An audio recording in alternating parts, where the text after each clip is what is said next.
بسم اللہ الرحمن الرحیم، اللہم صلی علی محمد وعلی آل محمد وبارک وسلم۔ شفاعت، رسول اللہ صلی اللہ علیہ وسلم کی شفاعت کئی قسم کی ہوگی اور بار بار ہوگی۔ سب سے پہلے جبکہ سارے اہل محشر اللہ جل جلالہ کے جلال سے سراسیمہ اور خوف زدہ ہوں گے اور کسی کو لب ہلانے کی جرات اور ہمت نہ ہوگی، اور آدم علیہ السلام سے لے کر حضرت عیسیٰ علیہ السلام تک تمام اولو العزم پیغمبر بھی نفسی نفسی کے عالم میں ہوں گے اور کسی کے لیے شفاعت کی جرات نہ کر سکیں گے۔ تو اس وقت عام اہل محشر کی درخواست پر اور ان کی تکلیف سے متاثر ہو کر رسول اللہ صلی اللہ علیہ وسلم ہی ہمت کر کے اور اللہ تعالیٰ کے لطف و کرم پر اعتماد کر کے آگے بڑھیں گے اور پوری نیاز مندی اور حسن ادب کے ساتھ جو آپ کے شایان شان ہے بارگاہ رب العزت میں اہل محشر کے لیے سفارش کریں گے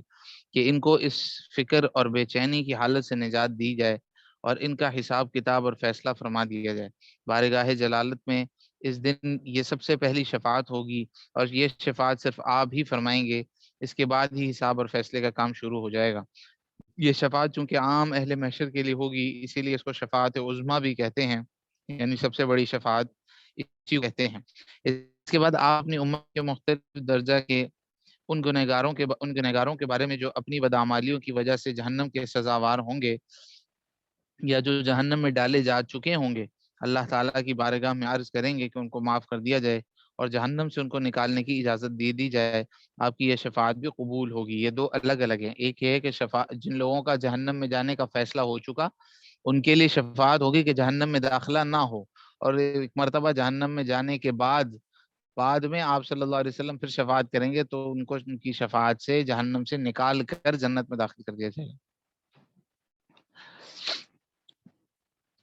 اور اس کی وجہ سے خطا کار امتیوں کی بہت بڑی تعداد جہنم سے نکالی جائے گی۔ اس کے علاوہ امت کے کچھ نیک لوگوں کے لیے آپ اس کی بھی شفاعت کریں گے کہ ان کے لیے بغیر حساب کے جنت میں داخلے کا حکم دے دیا جائے۔ اسی طرح اپنے بہت سے امتیوں کے حق میں آپ ترقی درجات کی بھی اللہ تعالیٰ سے استدعا کریں گے۔ حدیثوں میں شفاعت کے ان تمام اقسام اور واقعات کی تفصیل وارد ہوئی ہے۔ پھر حدیثوں سے یہ بھی معلوم ہوتا ہے کہ رسول اللہ صلی اللہ علیہ وسلم کے ذریعے شفاعت کا دروازہ کھل جانے کے بعد اور انبیاء علیہ السلام، فرشتے اور اللہ کے دوسرے صالح اور مقرب بندے بھی اپنے سے تعلق رکھنے والے اہل ایمان کے حق میں سفارش کریں گے، یہاں تک کہ اہل ایمان کے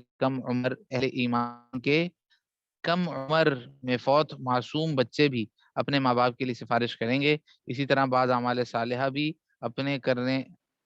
یعنی نیک اعمال بھی اپنے کرنے والوں کے لیے سفارش کریں گے، اور یہ سفارشیں بھی قبول فرمائی جائیں گی، اور بہت بڑی تعداد ایسے لوگوں کی ہوگی جن کی نجات اور بخشش ان سفارشوں کی بہانے ہوگی۔ مگر خیال رہے کہ یہ سب شفاعتیں اللہ کے اذن سے اور اس کی مرضی اور اجازت سے ہوں گی، ورنہ کسی نبی کسی اور فرشتے کی بھی یہ مجال نہیں ہے کہ وہ اللہ کی مرضی کے بغیر کسی آدمی کو بھی دوزخ سے نکال سکے یا اس کے اذن اور اشارہ پائے بغیر کسی کے حق میں سفارش کے لیے زبان کھول سکے۔ بعض لوگ شفاعت کے بارے میں کچھ اعتراض یہ کرتے ہیں کہ شفاعت کسی کی قبول کر لی جاتی ہے کسی کی رعب اور دبدبے سے۔ کسی کا محکمے کے اندر عہدہ نہیں لگ رہا تھا، اس نے کسی کے ذریعے سے سفارش کرائی، اس نے سفارش کی اور سفارش کی بنا پر ان کو وہ عہدہ اس کو دینا پڑا، تو بندہ وہ جو سفارش قبول کرنے والا ہوتا ہے وہ کسی کے روب کی وجہ سے، کسی کی بزرگی مجبور ہو کر ایک کام، تو اللہ کے حق میں یہ عیب کی بات ہے اگر ہم یہ سوچیں کہ اس طرح کی سفارش کا مفہوم اللہ کے حق میں لیں کہ اللہ پاک اس کو جہنم میں ڈالنا چاہتے تھے لیکن حضور کی سفارش ہو گئی، مجبور ہو کر جنت میں ڈال دیا، یا ان کا خوف تھا یا ان کا روب تھا، یا اصل بات یہ ہے شفاعت کا مفہوم یوں سمجھیے کہ اللہ جل جلالہ کسی شخص کو نوازنا ہی چاہتے ہیں. اللہ پاک کسی شخص کو جو ہے نا، اللہ رب العزت کی جو تقدیر، اصل جو اللہ رب العزت کا جو اصل فیصلہ ہے، جو ہو کر رہنا ہے، جو ہونی ہے بات، وہ یہی ہے کہ اس کو ہم نے معافی کر دینا ہے. لیکن اس کے جو اعمال ہیں وہ بدعمالیاں اتنی زیادہ ہیں کہ ان کی وجہ سے جہنم کا فیصلہ ہو رہا ہے. جہنم کا جو ہے نا وہ بدعمالیوں کا پلہ بھاری ہونے کی وجہ سے پھر نبی کی سفارش، علماء کی سفارش، انبیاء کی سفارش، اس کو اللہ رب العزت نے اس نبی کی عظمت کو بتانے کے لیے، دیکھو وہ کتنا عظیم نبی ہے کہ وہ سفارش کر رہا ہے تو ہم معاف کر رہے ہیں. تو اللہ رب العزت نے کرنا تو تھا ہی معاف، دینا تو تھا ہی وہ درجہ، لیکن اللہ جل جلالہ نے ان کی سفارش کو بہانہ بنایا اور اجازت دی کہ آپ سفارش فرمائیے. ہم دیتے ہیں نا، ہم لے جاتے ہیں نا اس کو جنت میں، آپ سفارش تو کریں. آپ علیہ السلام نے سفارش کی، آپ علیہ السلام اللہ تعالیٰ نے ان کی سفارش کو قبول کر کے جنت میں داخل. تو یہ اللہ کی شان ہے کہ اللہ جل جلالہ غفور الرحیم، سب سے زیادہ محبت کرنے والے. اخیر میں تو اللہ رب العزت ہی سب سے زیادہ جو ہے نا وہ اللہ جل جلالہ نے سب کو معاف کیا. لیکن آپ علیہ السلام کی سفارش کو اور دیگر انبیاء کی سفارش کو ایک بہانہ بنا کر، تاکہ ان کو عظمت ملے، تاکہ ان کی بڑائی اور مرتبہ جو ہے نا بلند ہو، کہ یہ سفارش ان کے وہ کر رہے ہیں، فرشتے سفارش کر رہے ہیں، نبی سفارش کر رہے ہیں، تو اس سے ان کی شان بلند ہوتی ہے. جو جتنی زیادہ سفارش جیسی قبول ہوگی وہ اتنی زیادہ اس کی شان بلند ہوگی کہ میں نے اتنے کوئی سفارش کر لی اور اللہ پاک نے میری اتنی کوئی سفارش، تو ان کی عظمت بلند ہوگی. ایسا نہیں ہے کہ کسی کے ساتھ جو ہے نا وہ مجبور ہونا پڑے کسی وجہ سے. تو شفاعت کا یہ مفہوم اگر لیا جائے تو اس میں کوئی کمی خرابی نہیں آئی. حضرت انس رضی اللہ تعالیٰ عنہ کہتے ہیں، حدیث کا ترجمہ دیکھ لیجئے، رسول اللہ صلی اللہ علیہ وسلم نے بیان فرمایا جب قیامت کا دن ہوگا اور سب اولین اور آخرین میدان حشر میں جمع ہوں گے تو لوگوں میں سخت اضطراب اور ازدحام کی کیفیت ہوگی. بس وہ لوگ یعنی اہل محشر کے نمائندے آدم علیہ السلام کی خدمت میں حاضر ہوں گے اور عرض کریں گے کہ اپنے رب سے ہماری سفارش کر دیجئے کہ ہمیں اس حالت سے چھٹکارا ملے. آدم علیہ السلام فرمائیں گے کہ میں اس کام کے لائق اور اس مرتبے کا نہیں ہوں، لیکن تم کو چاہیے کہ ابراہیم علیہ السلام کے پاس جاؤ، اللہ کے خلیل ہیں. لائق نہیں ہوں یعنی نیک آدمی، اللہ کے پیغمبر تو تھے لیکن وہ جانتے ہیں کہ میں یہ میرا کام نہیں ہے، یہ میرا مرتبہ نہیں ہے کہ میں یہاں سے سفارش کروں. اس سے ان کی کوئی کمی نہیں آتی. حضرت ابراہیم علیہ السلام کے پاس جاؤ اور وہ اللہ کے خلیل ہیں، شاید وہ تمہارے کام آ سکیں. بس یہ لوگ حضرت ابراہیم علیہ السلام کی خدمت میں حاضر ہوں گے اور ان کے سامنے شفاعت کا اپنا سوال رکھیں گے. وہ بھی فرمائیں گے کہ میں اس کام کے لائق نہیں ہوں. اچھا، لیکن تمہیں موسیٰ کے پاس جانا چاہیے کہ اللہ کے کریم ہیں جنہیں اللہ نے بلا واسطہ اپنی ہم کلامی کا شرف بخشا ہے، شاید وہ تمہارا کام کر سکیں. بس یہ لوگ موسیٰ علیہ السلام کی خدمت میں حاضر ہوں گے اور اپنی وہی عرض ان کے سامنے رکھیں گے. وہ بھی یہی فرمائیں گے کہ میں اس کام کے لائق نہیں ہوں، لیکن تمہیں عیسیٰ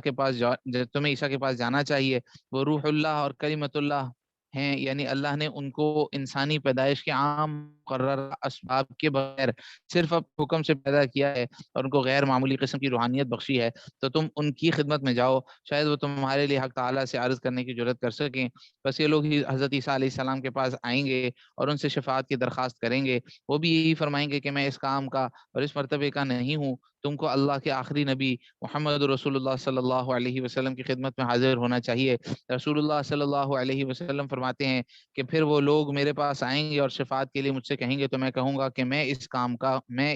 کا ہوں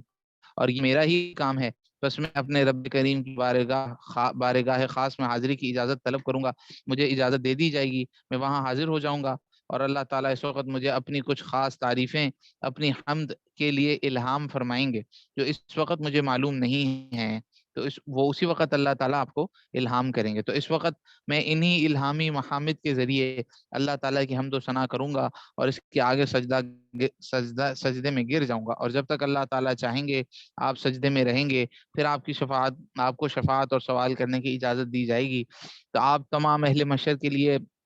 حساب اور فیصلہ شروع ہونے کی شفاعت کریں گے، جس کو شفاعت کبریٰ کہتے ہیں۔ پھر جب حساب کے نتیجے میں آپ کے بہت سے امتی اپنی بدعمالیوں کی وجہ سے جہنم میں بھیج دیے جائیں گے، تو آپ ان کو جہنم سے نکالنے اور جنت میں داخل کرانے کے لیے شفاعت فرمائیں گے اور پھر سجدے میں گر جائیں گے۔ اس کے بعد اللہ تعالیٰ کی طرف سے آپ کو فرمایا جائے گا کہ اے محمد سر اٹھاؤ اور جو کہنا ہو کہو، تمہاری سنی جائے گی، اور جو مانگنا ہو مانگو تم کو دیا جائے گا، اور جو سفارش کرنا چاہو کرو تمہاری مانی جائے گی۔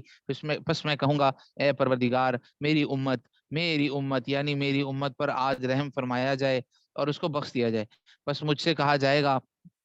جاؤ اور جس کے دل میں جو کے دانے کے برابر بھی ایمان ہو اس کو نکال لو۔ پس میں جاؤں گا اور ایسا ہی کروں گا، یعنی جن کے دل میں جو کے دانے کے برابر بھی نور ایمان ہوگا ان کو نکال لاؤں گا، اور پھر اللہ تعالیٰ کی بارگاہ کرم کی طرف لوٹوں گا، اور پھر انہی الہامی محامد کے ذریعے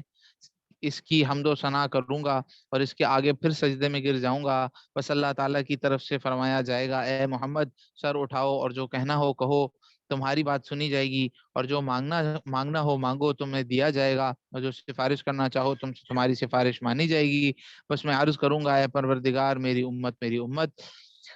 تو مجھ سے فرمایا جائے گا کہ جاؤ اور جن کے دل میں ذرے کے بقدر، یا فرمایا کہ رائی کے دانے کے بقدر ایمان ہو ان کو بھی نکال لو۔ رسول اللہ صلی اللہ علیہ وسلم فرماتے ہیں کہ میں جاؤں گا اور ایسا ہی کروں گا، یعنی جن کے دلوں میں ذرہ برابر یا رائی کے دانے کے برابر نور ایمان ہوگا ان کو بھی نکال لاؤں گا، اور اللہ تعالیٰ کی بارگاہ کرم کی طرف پھر لوٹوں گا، اور پھر انہی الہامی محامد کے ذریعے اس کی حمد و ثنا کروں گا اور اس کے آگے پھر سجدے میں گر جاؤں گا۔ بس مجھ سے فرمایا جائے گا اے محمد اپنا سر اٹھاؤ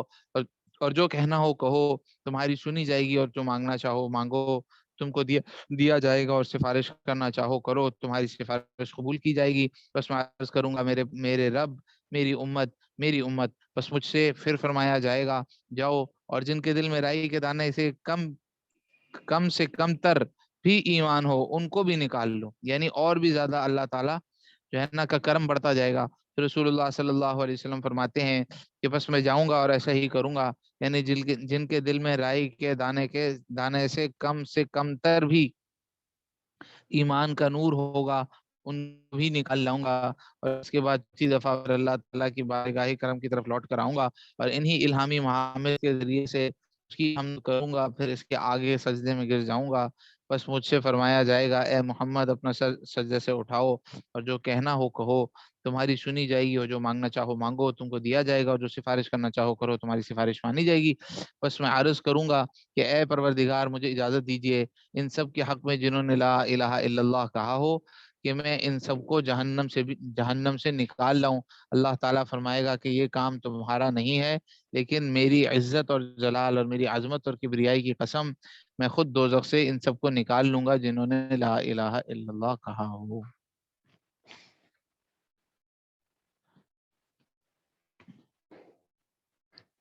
جی بس